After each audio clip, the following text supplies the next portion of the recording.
एक बार फिर से बहुत बहुत स्वागत है प्रपंड क्लासेस के कॉर्निंग कक्षा में। आज की इस कक्षा में शिक्षण की योजनाएं हैं वो प्रमुख रूप से पढ़ने वाले हैं। इकाई एवं पाठ्य योजना हमारा प्रमुख रूप से बिंदु रहने वाला है। तो शिक्षण योजना शिक्षक के द्वारा किए जाने वाले आपके शिक्षण जो कार्य हैं उसके लिए एक पूर्व रूपरेखा होती है। ये रूपरेखा आपके ड्राफ्ट ये क्या कहलाते हैं, आपके शिक्षण की योजना कहलाते हैं। किसी चीज़ को आप करने से पहले योजना बनाते हैं, ठीक उसी प्रकार से शिक्षण में किसी प्रकार का कार्य शिक्षण का कार्य करने से पहले शिक्षक के द्वारा आपके किए जाने वाले जो शिक्षण कार्य हैं उसके पहले एक रूपरेखा जो तैयार की जाती है उसे हम आपके शिक्षण की योजना कहेंगे। शिक्षक शिक्षण के दौरान क्या पढ़ाएगा, कितना पढ़ाएगा, कैसे पढ़ाएगा, जिसका निर्धारण आपके करना, इनकी योजना बनाना क्या कहलाता है, शिक्षण की योजना कहलाता है। यानी कि क्या पढ़ाएगा, कितना पढ़ाएगा और कैसे पढ़ाएगा, ये सारी चीज़ें इसके अंतर्गत हमें देखते हैं, पहले ही तैयार कर लेते हैं ताकि पढ़ाते समय आप कहीं भी अटके नहीं। शिक्षण योजना का तात्पर्य उस व्यवस्था से है जिसमें शिक्षक शिक्षण करने से पूर्व एक निश्चित समय सीमा के लिए योजना का निर्माण करता है। ये क्लास है, एक क्लास के अंतर्गत आपके 30 मिनट होते हैं या 45-40 मिनट जितने भी हुए, आप इसके अंतर्गत क्या चीज़ें करेंगे ये चीज़ें आप पहले ही रूपरेखा बना लेते हैं। यही शिक्षण की योजना बनी शिक्षण की योजना होती है। शिक्षण योजना बालकों के लिए आपके उनके स्तर, समय, योग्यता को क्या है ध्यान में रखकर बनाई जाती हैं।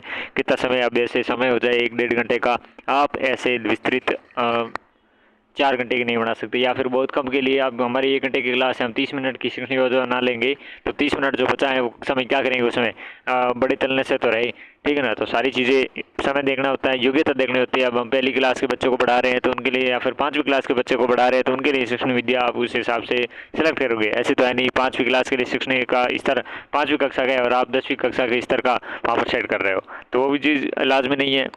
एक स्तर होना चाहिए, योग्यता होनी चाहिए, ठीक है। डेविस है, डेविस महोदय कहते हैं भाई साहब, डेविस। शिक्षण योजना शिक्षक के द्वारा निर्मित योजना है जिसके द्वारा आपके शिक्षण उद्देश्यों की प्राप्ति की जा सकती है। शिक्षण योजनाएं शिक्षक के द्वारा क्या निर्मित है, योजना है जिसके द्वारा शिक्षण उद्देश्यों की क्या है प्राप्ति की जा सकती है। ओके, शिक्षण अधिगम की योजना क्यों क्यों भाई? तो देखो, कक्षा में प्रवेश से पहले शिक्षक के मन में अनेक प्रश्न उत्पन्न होते हैं जिनका समाधान योजना बनाने से सही आपकी क्या आता है, संभव होता है। देखो, कक्षा से मैं आप प्रवेश करने से पहले ही शिक्षक के मन में अनेक प्रश्न होते हैं कि वो कैसे पढ़ाएगा, क्या चीज़ें होगी, तो ये सारी चीज़ों का समाधान करने के लिए उसके पास योजना होनी जरूरी है। तो योजना बनाने से ये चीज़ें संभव हो पाएगी कि उसके वो प्रश्न शांत हो सके, ठीक है। शिक्षण अधिगम अनुभव की योजना बनाना शिक्षक को गहन चिंतन करने में सहायता करता है। देखो, शिक्षण अधिगम अनुभव की योजना बनाना शिक्षक को गहन चिंतन में आपकी क्या सहायता करता है। ध्यान को पाठ प्रस्तुति के बजाय शिक्षार्थी पर क्या केंद्रित करना है। तो पाठ की प्रस्तुति और फिर ध्यान क्या है, पाठ की प्रस्तुति के बजाय क्या है, शिक्षार्थियों पर, यानी कि बच्चे हैं उन बच्चों पर ध्यान केंद्रित किया जा सके, इसके लिए शिक्षण अधिगम की योजना जरूरी है, ठीक है। योजना बनाने के लाभ देखिए, तो कक्ष में जाने से पहले ही अगर आप शिक्षण की अधिगम की योजना बना ली जाए और तरीकों से सहायता हो सकती है, कैसे कैसे, तो देखो, आत्मविश्वास बढ़ता है, शिक्षण से संबंधित चिंता और तनाव कम होता है कि हम किस प्रकार का शिक्षण करवाएंगे, कौन सी विधि का इस्तेमाल करेंगे, क्या हमारी रूपरेखा रहने वाली है, ये सारी चीज़ें का जो तनाव होता है वो तनाव रहेगा कम। सारी चीज़ें पहले ड्राफ्ट तैयार हुआ होगा और उसी के अकॉर्डिंग आप पढ़ा लेंगे तो कोई दिक्कत रहने वाली नहीं है, ठीक है। दूसरी बात, ये सोचने का अवसर मिलता है कि विद्यार्थियों को सक्रिय कैसे रखा जाए। पहले आप चीज़ें सोचेंगे, आप थीम बनाएंगे कि यार बच्चों कैसे एक्टिव रह सकते हैं, क्या चीज़ें, ये कक्षा में बैठे बैठे तो आप सोचोगे नहीं, आप चीज़ें पहले से प्रिपेयर करके जाओगे। योजना के अंतर्गत ही सोचोगे कि बच्चों को कैसे रोचक बना के रखना है, ठीक है ना, सक्रिय कैसे बनाएं उनको, शिक्षण अधिगम के अनुभव को रचनात्मक ढंग से कैसे डिजाइन किया जाए। वास्तव में शिक्षण अधिगम की योजना को अधिगम का डिज़ाइन, यानी कि अधिगम का क्या डिज़ाइन की भी कहा जाता है, ठीक है, कोई बड़ी बात नहीं है। इसमें समय है, ऊर्जा है, प्रयास है, संशोधन की क्या है बचत होती है। तो उस समय आप समय का वेस्ट नहीं होते, आप बैठे बैठे आप सोचने नहीं अब क्या बच्चों को पढ़ाऊँ यार, तो क्या है वो पहले से आप तैयार करके रखते हो, तो समय की होती है बचत, ऊर्जा का भी बचत होगी क्योंकि आप उस समय सिर्फ पढ़ाने में फोकस रहोगे। ये चीज़ नहीं सोचोगे कि कैसे पढ़ाना है, क्या पढ़ाना है, कितना पढ़ाना है, तो प्रयासों में संसाधनों की सारी चीज़ों की बचत होगी। उपकरणों और गतिविधियों की पूर्व जांच से आपके प्रयोग एवं क्रियात्मक अधिक प्रभावी होता है। आप ये सारी चीज़ों करोगे तो उपकरण है, गतिविधियों की पूर्व जांच पहले से आप जांच करके रखोगे तो ये सारे से क्रियाकलाप और अधिक प्रभावी होगा, ठीक है ना। कोई चीज़ आप करके फिर दोबारा आप उसको निष्पादित करते हैं तो बहुत अच्छे से कर पाते हो, क्योंकि आपकी चीज़ें वो ख्याल में होती हैं। विद्यार्थियों के प्रश्नों और जिज्ञासाओं का आपके पूरा अनुमान लगाया जा सकेगा और उपयुक्त शिक्षण रणनीति बनाई जा सकती है। उन्हें आपके अवलोकन, अभिलेखन, चर्चा, निष्कर्ष निकालने, समालोचनात्मक चिंतन और संप्रेषण के लिए कैसे मार्गदर्शन देंगे, ये सारी चीज़ें आप पहले से डिसाइड करके रखोगे। ये आकलन करने में आपकी सहायता मिलती है। अधिगम लक्ष्य प्राप्त हुए हैं या नहीं हुए हैं, ये आप पहले से बनाई हुई जो हमारे आपकी शिक्षण योजना है उसी के अकॉर्डिंग आप देखोगे जो हमारे लक्ष्य थे वो क्या प्राप्त हुए या नहीं हुए। आवश्यकता होने पर आपकी वैकल्पिक जो रणनीतियाँ होती हैं बनाई जा सकती हैं। किसी जगह पर दूसरी रणनीति बनाओ कि भाई ये तो सक्सेस हो नहीं रही है, ठीक है ना। कक्षा एवं गतिविधियों का आपके संगठित संचालन संभव होता है। कक्षा और जो गतिविधियां हैं उनका संगठित आपके संचालन संभव हो पाता है। एक संकल्पना से दूसरी संकल्पना तक आपकी सतत रूप से प्रगति की जा सकती है, क्योंकि आप कनेक्टेड करके पहले से ही आप चीज़ें तैयार करके रखोगे। तो एक चीज़ आप कॉन्सेप्ट क्लियर किया तो दूसरे कॉन्सेप्ट में बढ़ जाओगे, ठीक है ना। और जो कक्षा है गतिविधियों का संगठन संचालन, देखो कक्षा में जो गतिविधियां है संगठन है वो मजबूत रहेगा। सारी चीज़ें आप पहले से तैयार करके रखोगे तो सारी चीज़ें संतुलन से चलेगी। इसमें शिक्षक में आपकी पाठ्यचर्या के प्रति स्वामित्व और जुड़ाव से भावना विकसित होगी कि स्वामित्व उस पर आपकी क्या है, अधिकार रहा है, क्योंकि आप पहले से ही पूरे बॉक्स तैयार करके रखे हो और उसी बॉक्स में आपको क्या चीज़ें फिलअप करनी है, तो आपको पहले से क्लियरिटी होती है चीज़ों की, ठीक है ना। शिक्षण योजना के प्रकार देखे, टाइप्स ऑफ टीचिंग मेथड्स, तो एक होती है अल्पकालीन योजनाएं, जो इकाई योजना होती है, पाठ योजना होती है, यानी कि ये सिर्फ पाठ विशेष के लिए या फिर इकाई विशेष के लिए अल्पकालीन बहुत सा कम समय के लिए बनती है, क्लास वगैरह के लिए बनती है। दीर्घकालीन जो योजनाएं होती है वो पूरे सत्र की योजनाएं मान लो, जिस वार्षिक योजनाएं होती है और उप सत्र योजनाएं होती हैं, ठीक है ना, यानी कि अर्धवार्षिक टाइप की। तो वार्षिक योजना या सत्र योजना क्या होती है, सबसे पहले ये चीज़ समझेंगे। तो ये पूरे वर्ष के लिए एक मोटा खाका तैयार किया होता है अपना, कि पूरा एनुअली आपके तैयार होता है, पूरे वर्ष भर में हमें कैसे पढ़ाना है, कैसे सिलेबस को कवर करना है। शिक्षक को पहले से तय करना होता है कि पाठ्यक्रम के विभिन्न विषयों और यूनिटों पर कितना समय देना है, भाई क्या कितना समय कौन से चैप्टर पे देगा, कैसे ये पूरी आपके पास सिलेबस होगा, ये कवर किया जाएगा, कौन सी शिक्षण की विधि इस्तेमाल की जाएगी। वार्षिक योजना में शिक्षक है संपूर्ण सत्र की विभिन्न गतिविधियों का ब्यौरा रखता है। इसमें कब क्या करना है, किन कार्य को किस समय सीमा में समाप्त करना है, इन बातों का विवरण होता है। अर्थात संपूर्ण सत्र आपके पर्यंत आपके शिक्षण कार्य एवं अन्य करणीय जो कार्य होती है उसकी रूपरेखा वार्षिक या सत्र योजना कहते हैं। वार्षिक योजना एक प्रकार का आपके शैक्षिक कैलेंडर होता है, यानी कि पूरे वर्ष का आपकी क्या है, कैलेंडर सा होता है, जिसमें वर्ष भर की क्या होती है, गतिविधियाँ होती हैं, कब और कैसे होगी, इनका सारों का निर्धारण आपके किया जाता है कि उसमें वार्षिक योजना या सत्र योजना में। देखो टर्म प्लानिंग देखे, उप सत्र योजना पूरे शिक्षण सत्र को सामान्यतः 3 आपके उपसत्रों में विभाजित किया जाता है। पहला उपसत्र सत्र आरंभ से आपके दशहरा दीपावली अवकाश तक। दूसरा उपसत्र आपके उपसत्र हो गया दशहरा दीपावली अवकाश से लेकर अर्धवार्षिक परीक्षा तक। तीसरा हो जाएगा आपके अर्धवार्षिक से वार्षिक परीक्षा तक। प्रयत्न यह होना चाहिए कि पूरा शिक्षण सत्र 2 या 3 ही आपके क्या है सत्रों में विभाजित हो सके। फिर देखो पाठ योजना क्या है। पाठ योजना आपकी क्या है, एक पाठ की विस्तृत योजना होती है और इस योजना में मूल इकाई जिस पर आपके शिक्षण की सफलता निर्भर करती है, ये योजना की मूल इकाई है जिस पर क्या है शिक्षण की सफलता निर्भर करती है, क्योंकि लेसन प्लान आपकी क्या है, लेसन प्लानिंग है, एक एक पाठ करके आपकी उनकी योजना बनाई जाती है। एक कार्य को अलग अलग यूनिटों या विषयों की विस्तृत आपकी योजना है जो एक दिन या कई दिनों या हफ्तों तक चल सकती है। देखो ये कार्य क्या है, अलग अलग यूनिट्स हैं, उन यूनिट्स को क्या है इकाइज में, टॉपिक और यूनिट में बांटा जाता है, ठीक है। विषयों की विस्तृत योजना होती है, एक दिन या कई दिनों या हफ्तों तक चल सकती है, ठीक है ना। इकाई योजना यूनिट प्लान्स के बारे में थोड़ा विस्तृत समझते हैं। देखो इकाई योजना का प्रतिपादन H.C. मॉरिसन ने किया था, या फिर हेनरी क्विंटल मॉरिसन उनका फुल नाम है आपके। इन्होंने आपकी क्या इनके द्वारा 1926 में किया गया है प्रतिपादन इकाई योजना का। मॉरिसन के अनुसार यदि विषय वस्तु पर दक्षता प्राप्त करनी है तो उसे इकाइयों में विभाजित कर दिया जाता है। इकाई योजना में ऐसे प्रकरणों और अनुभवों को रखा जाता है जो परस्पर संबंधित हो, जिन्हें एक साथ पढ़ाया जा सकता है। इकाई या यूनिट देखो एक प्रकार की चीज़ें होती हैं, उन्हीं चीज़ों को शामिल किया जाता है, एक एक निकाल दे कि भाई ये एक जैसे से सिमिलर रखते हैं, इनको आप क्या है परस्पर संबंधित है तो एक साथ पढ़ा सकें। इकाई योजना आपके सार्थक अधिगम अनुभव की एक व्यापक श्रृंखला है जो एक आपके केंद्रीय विषय या विचार के इर्द गिर्द बनाई जाती हैं और इस तरह व्यवस्थित की जाती है कि छात्रों को उचित व्यवहार परिवर्तन हो सके। किसी एक दिन या एक पाठ की योजना बनाने से पहले पूरी यूनिट इकाई की योजना बनाना अधिक प्रभावी होता है कि भाई एक दिन या पाठ की आप योजना बनाए, उससे पहले क्या पूरी यूनिट की आप योजना बना लो। इससे शिक्षण अधिगम आपकी जो प्रक्रिया में निरंतरता बनी रहती है और शिक्षक को पूरे विषय की समग्र समझ ओवरऑल व्यू मिलती है। जब पूरी यूनिट आपकी रूपरेखा पहले से तैयार होती है तो उसके आधार पर अलग अलग पाठ योजनाएं बनाना आसान और व्यवस्थित हो जाता है। वेस्ले की बात करें तो वेस्ले के अनुसार भाई इकाई सूचना तथा अनुभव से उस संगठन को कहते हैं जो सीखने वाले के लिए महत्वपूर्ण परिणाम आपके उत्पन्न करने में सहायक होते हैं। ये वेस्ले कहते हैं कि इकाई सूचना तथा अनुभव के उस संगठन को कहते हैं, इकाई को सूचना और जो अनुभव है, सूचना और अनुभव के उस संगठन को कहते हैं जो सीखने वाले के लिए महत्वपूर्ण परिणाम उत्पन्न करने में सहायक हो, वो क्या इकाई है वेस्ले के अनुसार। थॉमस एम रिस के अनुसार इकाई किसी समस्या या योजना से संबंधित सीखने वाली क्रियाओं की एकता और समग्रता को प्रकट करती हैं। देखो थॉमस एम आपके रिस्क के अनुसार यही है कि इकाई किसी समस्या या योजना से संबंधित आपके सीखने वाली क्रियाओं की एकता और समग्रता को प्रकट करती हैं।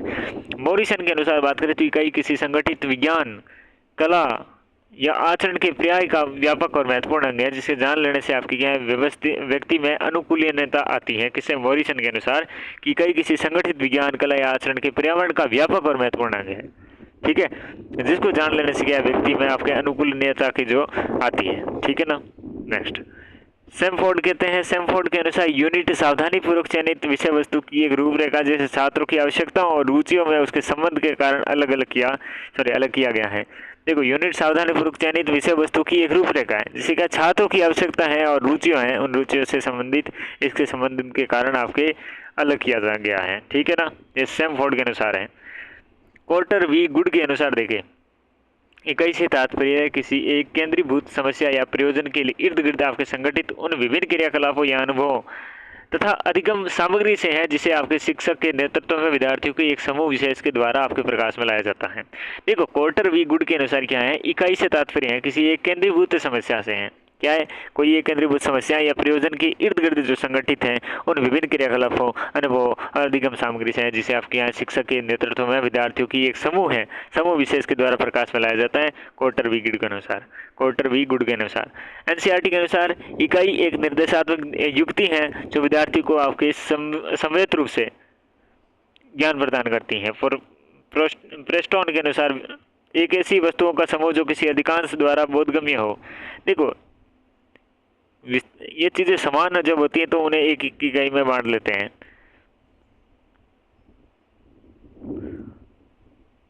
तो क्या उन्हें साथ में चीजें पढ़ाना क्या हो जाता है, आसान हो जाता है। तो इन चीजों को साथ में पढ़ाएंगे तो आसान होगा ना, क्योंकि ये सारी चीजें अपने अपने में क्या है एक जैसी है, ठीक है ना। इस प्रकार एक दीर्घकालीन योजना को छोटे छोटे कार्यक्षम में आपके क्षेत्रों में विभाजित किया जाता है, इन्हें यूनिट्स कहा जाता है।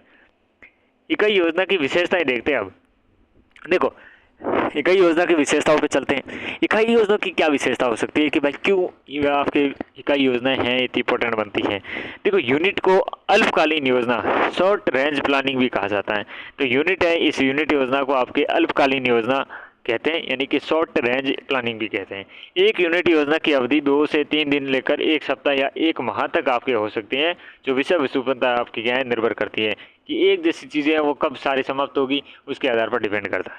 इकाई योजना का आधार आपकी गेस्टोल्टवाद है। अब देखो कौन सा वाद है, गेस्टोल्टवाद है इकाई योजना का। गेस्टोल्टवाद के अनुसार संपूर्ण विभिन्न अंशों का मात्र योग नहीं होता, परंतु अंशों के योग से भी आपकी क्या है कुछ अधिक होता है। देखो इकाई योजना का आधार गेस्टाल्टवाद है। गेस्टाल्टवाद के अनुसार संपूर्ण या विभिन्न अंशों का मात्र योग नहीं होता, परंतु वह अंशों के योग से भी कुछ अधिक होता है। यूनिट केवल अलग अलग पार्टों का संग्रह नहीं होता, यूनिट क्या अलग अलग पार्टों का संग्रह मात्र नहीं होता, बल्कि यह एक संबंध और संगठित संरचना होती है जो प्रत्येक पार्ट एक दूसरे से जुड़े होते हैं, ठीक है ना। और धीरे धीरे विद्यार्थियों को अगले स्तर की समझ की ओर ले जाते हैं। ये बात हम समझ चुके हैं कि भाई सारी चीज़ें जैसे ये हम चित्र देख लो कि समान चीज़ें और इसी से क्या आगे बढ़ते हुए जाएंगे, ठीक है। इस प्रकार यूनिट अधिगम को क्रमबद्ध और यानी कि सिस्टमेटिक और अर्थपूर्ण बनाती है।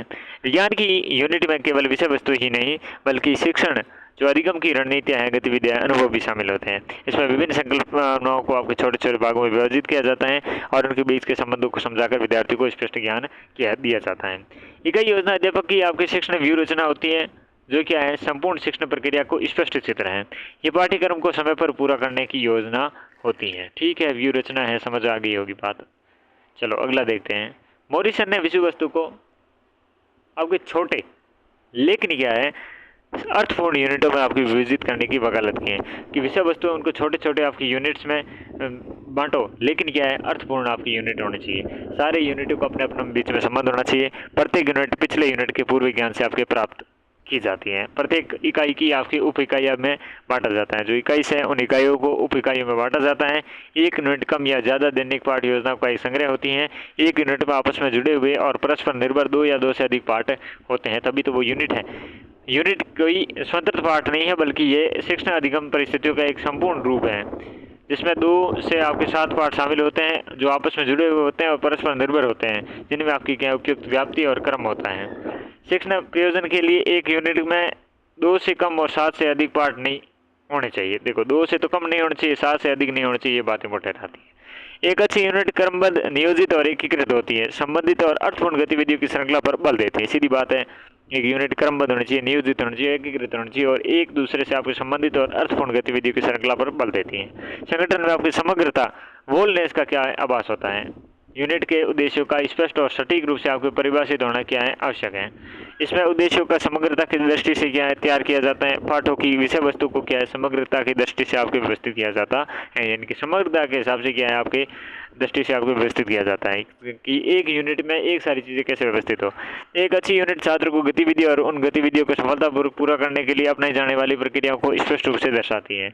एक अच्छी यूनिट होती है वो छात्रों की जो गतिविधियाँ है और उन गतिविधियों को सफलतापूर्वक आपको पूरा करने के लिए अपनाई जाने वाली जो प्रक्रिया है उनको स्पष्ट रूप से आपकी क्या दर्शाती हैं।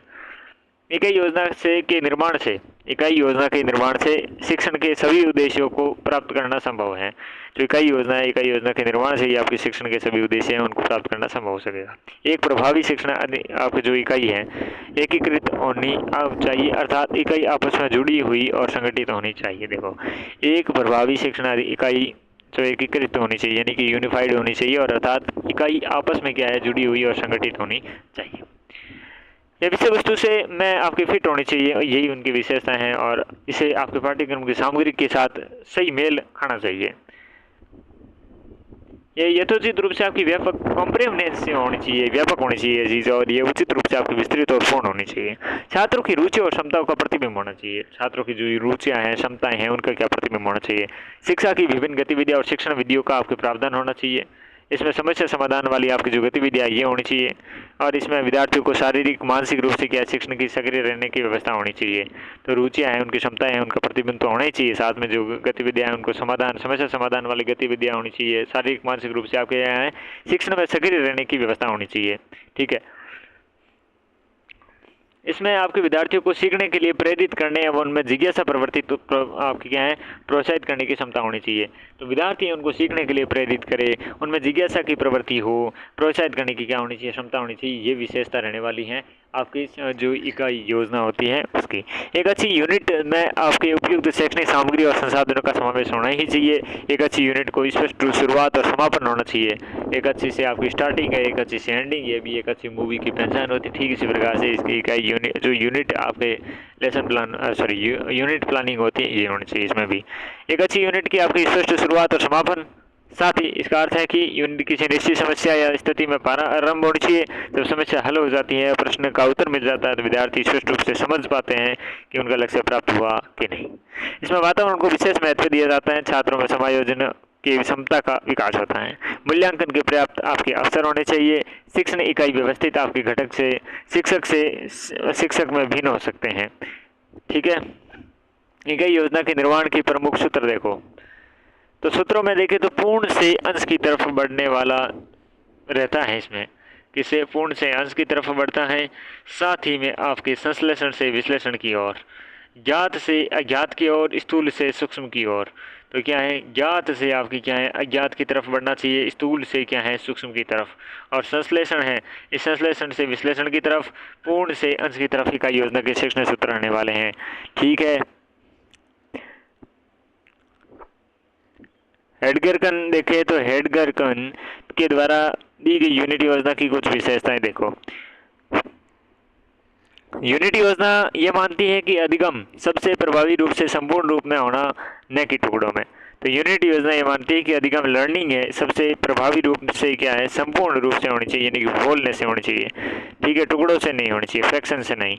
अधिगम विकासात्मक डेवलपमेंट आपके होता है और ये शिक्षण अनुभवों के आपके ऊर्ध्व और क्षैतिज संगठन की आवश्यकताओं को मान्यता देता है। ये क्या है, क्षैतिज और आपके ऊर्ध्व की संगठन की आवश्यकता को क्या है, मान्यता देता है, ठीक है। जब लक्ष्य की समझ और उसे प्राप्त करने की स्वीकृति होती है तो आपकी क्या है, लक्ष्य निर्धारण की योजना की छात्रों की पूरी भागीदारी होती है। अधिगम अधिक प्रभावी होता है, ठीक है ना, जब लक्ष्य की समझ और उसे प्राप्त जो स्वीकृतियाँ हैं, लक्ष्य निर्धारण की जो यो आपकी योजना में छात्रों की पूरी भागीदारी होती है और अधिगम अधिक प्रभावी होता है। यूनिट आपकी क्या है, ये मानती है कि योजना ये मानती है कि भाई अधिगम और रुचियों में आपकी क्या व्यक्तिगत भिन्नताएं और आवश्यकताओं के अनुसार विविध अनुभव प्रदान करने किए जाने चाहिए। तो यूनिट योजना ये मानती है कि अधिगम और रुचियों में व्यक्तिगत भिन्नताएं हैं, उनके लिए आवश्यकता अनुसार विविध अनुभव प्रदान किए जाने चाहिए। सच्चा अधिगम छात्रों को आत्मनिर्देशन सेल्फ आपके डायरेक्शन से में अधिक कुशल बनाता है। इसलिए यूनिट योजना छात्रों को अपनी अधिगम प्रक्रिया के चयन, संगठन और मूल्यांकन की जिम्मेदारी धीरे धीरे स्वयं आपके लेने के अवसर प्रदान करती है।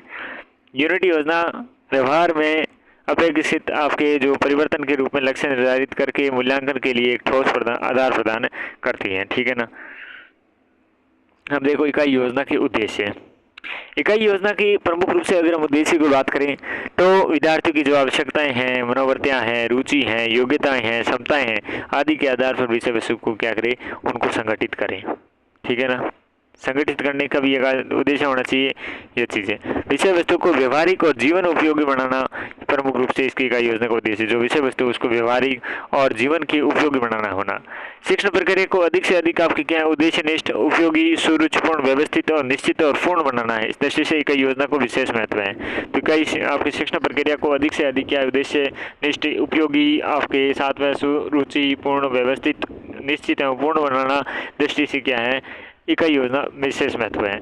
किसी एक समस्या, विचार या प्रयोजन के आधार पर विषय वस्तु को विभिन्न भागों में क्या है विभाजित करने और विद्यार्थी को ज्ञानार्जन हेतु आपकी क्या प्रेरित करना। एक समस्या, विचार या प्रयोजन के आधार पर क्या विषय वस्तु को विभिन्न भागों में विभाजित करने, विद्यार्थी के ज्ञान अर्जन हेतु आपकी क्या प्रेरित करना, ठीक है। इकाई के आधार पर शिक्षण उद्देश्य, शिक्षण विधि, विषय वस्तु, सहायक सामग्री, गृह कार्य तथा मूल्यांकन पर क्या है निर्णय करना। इकाई के आधार पर क्या है, शिक्षण उद्देश्य है, शिक्षण विधि है, विषय वस्तु है, सहायक सामग्री है, गृह कार्य और मूल्यांकन पर क्या है निर्णय करना। इकाई योजना दैनिक पाठ्य योजना के लिए क्या है, सुनियोजित आधार प्रस्तुत करती है।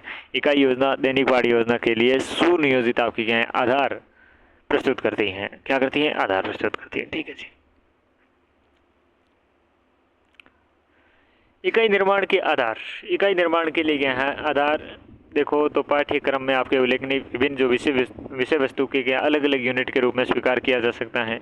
पाठ्यक्रम में विभिन्न जो संगन विषयों को मिलाकर यूनिट का निर्माण किया जा सकता है। यूनिट्स निर्माण का विषय की संरचना, सिद्धांत और प्रणाली में देखी गई समानताओं की या समरूपता के आधार पर किया जा सकता है, जैसे संख्या प्रणाली या दशमलव प्रणाली, ठीक है। यूनिटों का निर्माण विषय के सूत्रों और सिद्धांतों या समस्याओं के समाधान में पाई गई जो समानताएं हैं उनके आधार पर किया जाता है, उन पर किया जा सकता है। यूनिट योजना बनाते समय ध्यान रखने वाली बातें देखें तो यूनिट की लंबाई ऐसी होनी चाहिए जो विद्यार्थियों की रुचि बनी रहे और उबे नहीं, ठीक है। और विद्यार्थियों की आवश्यकताओं, क्षमताओं, रुचियों, पूर्व अनुभव और उनकी सामाजिक और भौतिक वातावरण ध्यान में रखना चाहिए। शिक्षण में लचीलापन होना चाहिए ताकि आवश्यकता के अनुसार बदलाव किया जा सके। योजना के प्रयोग, गतिविधि और प्रदर्शन परियोजनाओं शामिल करनी चाहिए जिसमें क्या है अधिगम अधिक प्रभावी बने। तो योजनाओं में प्रयोग हैं, गतिविधियां हैं, प्रदर्शन है, परियोजनाएं शामिल करनी चाहिए जिससे क्या है अधिगम अधिक प्रभावी बने। यूनिट योजना शिक्षक और विद्यार्थियों की सहभागिता से बनती चाहिए आपकी ताकि क्या अधिगम अधिक छात्र केंद्रित हो। योजना की प्रक्रिया देखें, सबसे पहले यूनिट का विश्लेषण किया जाना चाहिए। जब आप चीज़ों को एनालिसिस करोगे और एनालिसिस करोगे तो ये आपको चीज़ों का क्या है ज्ञान होगा और आप उन्हें परफेक्ट बना पाओगे, जिसमें मुख्य संकल्पनाओं और आपकी उप संकल्पनाओं को पहचान हो सके। इसके बाद संकल्पनाएं हैं उनको तार्किक क्रम में आपकी क्या व्यवस्थित किया जाता है। इसके बाद क्या संकल्पनाएं हैं उनको तार्किक क्रम में व्यवस्थित किया जाता है। तार्किक क्रम में क्या है, व्यवस्थित किया जाता है। प्रत्येक संकल्पना के लिए उपयुक्त अधिगम अनुभव और गतिविधियां क्या है, निर्धारित की जाती हैं। जो प्रत्येक संकल्पना है उसके लिए उपयुक्त जो अधिगम अनुभव है, गतिविधियां, उनका निर्धारण किया जाता है कि किन चीज़ों को, जो ये संकल्पनाएं हैं उनको क्या है, अधिगम अनुभव और गतिविधियों को निर्धारित किया जाता है। कैसे पढ़ाया जाएगा, कैसी गतिविधियाँ रहेगी। तो क्या है, प्रक्रिया देखें तो सबसे पहले एनालिसिस करोगे, मुख्य संकल्पना और उप संकल्पनाओं को पहचान हो सकेगी। ठीक है, उसके बाद संकल्पनाएं हैं उनको तार्किक क्रम में व्यवस्थित करोगे कि ए के बाद बी पढ़ाओगे, बी के बाद सी, तो तार्किक क्रम में देखोगे कि तर्क के आधार पर क्रम व्यवस्थित करोगे। प्रत्येक संकल्पना है, अब जैसे कि ए हो गया, बी हो गया, सी, सबको व्यवस्थित कर दिया। इनके लिए उपयुक्त जो अधिगम अनुभव, ए को कैसे पढ़ाओगे, आपको आप जेड से पढ़ाओगे। बी कैसे पढ़ाओगे, बी के लिए आप आर का इस्तेमाल करोगे। ठीक है ना, ऐसे तो उनके अनुभव और गतिविधियां निर्धारित की। ठीक है, फिर देखिए इकाई योजना के प्रकार देखो तो कास्वेल और कैंपवेल की पुस्तक है करिकुलम डेवलपमेंट। इकाई योजना के दो प्रमुख आपके प्रकारों का उल्लेख किया जाता है। विषय वस्तु पर आधारित देखो तो एक होता है सब्जेक्ट मैटर यूनिट्स, जो कॉस्वेल और कॉम्पेल के अनुसार हैं कि भाई विषय वस्तु पर आधारित इकाई होती है जिसमें प्रकरण इकाई द टॉपिक्स यूनिट होते हैं, एक सामान्यीकरण इकाई होती है जिसे द आपके जनरलाइजेशन यूनिट्स कहते हैं। वातावरण के किसी विशेष पक्ष पर आधारित होती है the units based on A signified आपके एस्पेक्ट ऑफ एनवायरमेंट होती है, उन पर होती है। तो देखो सबसे पहले प्रकरण इकाइयाँ देखें तो कुछ शीर्षक प्रकरणों या पाठों के क्रम में आपकी क्या है, आयोजित करना। तो कुछ शीर्षक हैं आपके प्रकरण या पाठ है। ठीक है, तो क्या क्रम से आयोजित करना, तो प्रकरण की इकाई शीर्षक को अंतर्गत आपके संबंधित तथ्य हैं, सूचनाएं हैं, भाव या विचारों, उदाहरण आदि को क्या संकल्पित करने की प्रकरण, ये क्या प्रकरण इकाई है। सामान्यीकरण इकाई क्या है, सामान्य नियम है, सूत्र है, सिद्धांत है, निष्कर्षों के आधार पर इकाई बनाई जाती है। स्वयं नियमों सिद्धांतों के सामान्यीकरण पर क्या है, पहुँच सके।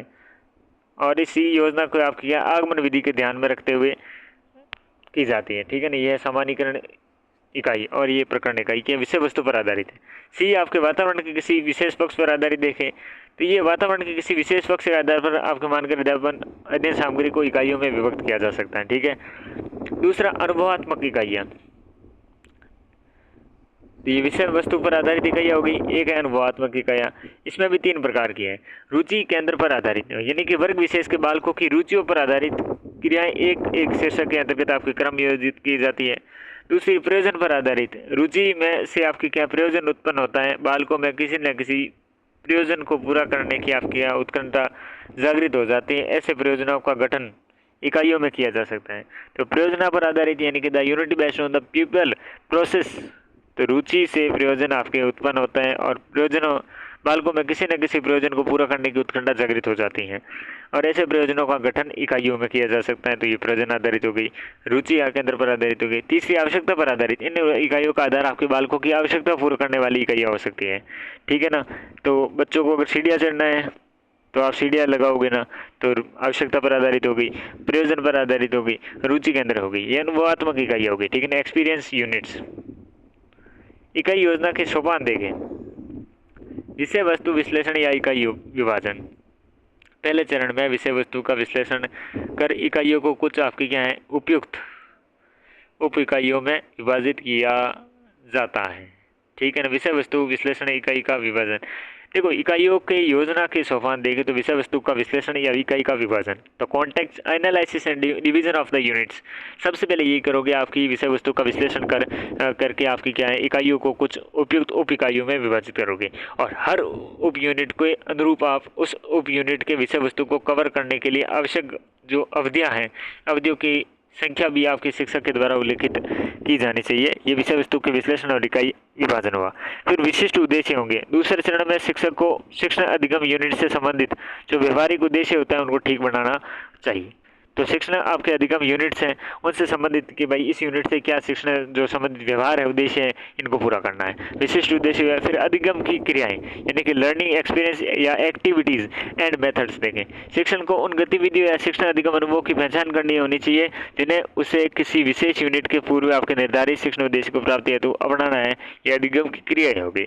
ठीक है ना, उससे पहले विषय वस्तु आपके उद्देश्य विशिष्ट उद्देश्य तय किए, उससे पहले आपने विषय वस्तु का विश्लेषण और इकाई का विभाजन किया। चौथे नंबर पे पहले समझे कि ये चरण उन शिक्षण विधियों और तकनीकों और ऑडियो विजुअल साधनों के चयन से संबंधित है जिन्हें किसी यूनिट के विशेष उद्देश्य को प्राप्ति हेतु क्या शिक्षण अधिगम क्रियाओं के दौरान उपयोग किया जाना है। ठीक है, इसके बाद हम मूल्यांकन पर बढ़ते हैं। एवल्यूएशन आपकी प्रोसीड्यूर होती है कि मूल्यांकन का उद्देश्य ये पता करना है कि शिक्षक अपने उद्देश्य को यूनिट प्रस्तुति करने में कितने हद तक प्राप्त कर सका है। शिक्षक को मूल्यांकन की प्रक्रिया और उपकरणों का उल्लेख करना होता है जिनका उपयोग वह शिक्षण कार्य पूर्ण करने के बाद शैक्षणिक परिणामों का आकलन करने हेतु करेगा।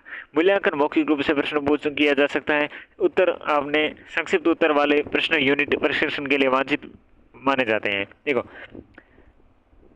संक्षिप्त उत्तर वाले प्रश्न क्या है, यूनिट परीक्षण के लिए क्या वांछित माने जाते हैं कि जरूरी है कि संक्षिप्त उत्तर आप मांगो। एक इस उद्देश्य के लिए आपके पहले से तैयार करना हमेशा बेहतर होता है या पहले से ही तैयारी करना जरूरी है। इस सोपान के गृह कार्य नियत कार्य दिया जाता है। ठीक है ना, इस सोपान में किसी मूल्यांकन प्रक्रिया में, तो ये बातें इसके अंतर्गत रहने वाली है।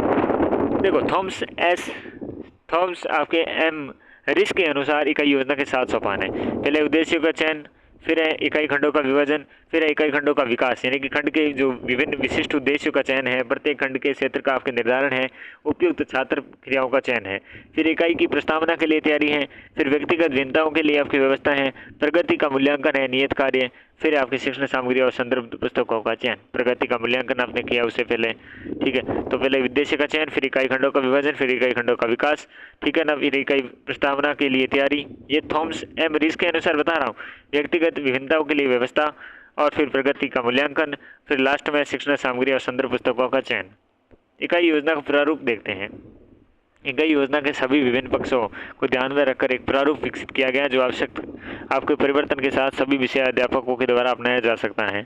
पहले इकाई योजना का प्रारूप फर्स्ट देखते हैं अपन, जिसमें परिचयात्मक और एक है प्रक्रियात्मक। देखो, पहला प्रारूप जिसमें परिचयात्मक में देखो कक्षा, विषय तथा इकाई का निर्धारण, फिर इकाई की संख्या यानी कि वार्षिक योजना के अनुसार, फिर है इकाई शिक्षण हेतु आपके आवश्यक क्लास, फिर आवर्ती या दोहराव हेतु आवश्यक क्लास। ठीक है, फिर मूल्यांकन हेतु आवश्यक क्लास, फिर पुनः अध्यापन हेतु आपके आवश्यक क्लास। दूसरी प्रक्रियात्मक है जो उप इकाई एवं प्रकरण, शिक्षण बिंदु या विषय वस्तु का चयन, प्राप्त उद्देश्य और व्यवहारिक परिवर्तन, और शिक्षण जो क्रियाएं हैं, अध्यापक क्रियाएं और छात्र क्रियाएं, साथ में सहायक आपकी सामग्री, नियत कार्य, गृह कार्य, मूल्यांकन, पुनः अध्यापन, ये सारी प्रक्रियात्मक होगी। परिचयात्मक में हमने सारी चीज़ें देखी, क्लासों का निर्धारण करना हमने देखा, आपके आवश्यक क्लास हैं। ठीक है, ये परिचयात्मक में थी। इकाई योजना का प्रारूप नंबर 2 देखते हैं। देखो, इसके अंतर्गत आपके उद्देश्य या अपेक्षित उपलब्धि, फिर शिक्षण प्रक्रिया, फिर शिक्षार्थी, फिर उनका मूल्यांकन। ठीक है, उद्देश्य एवं आपके उपलब्धि।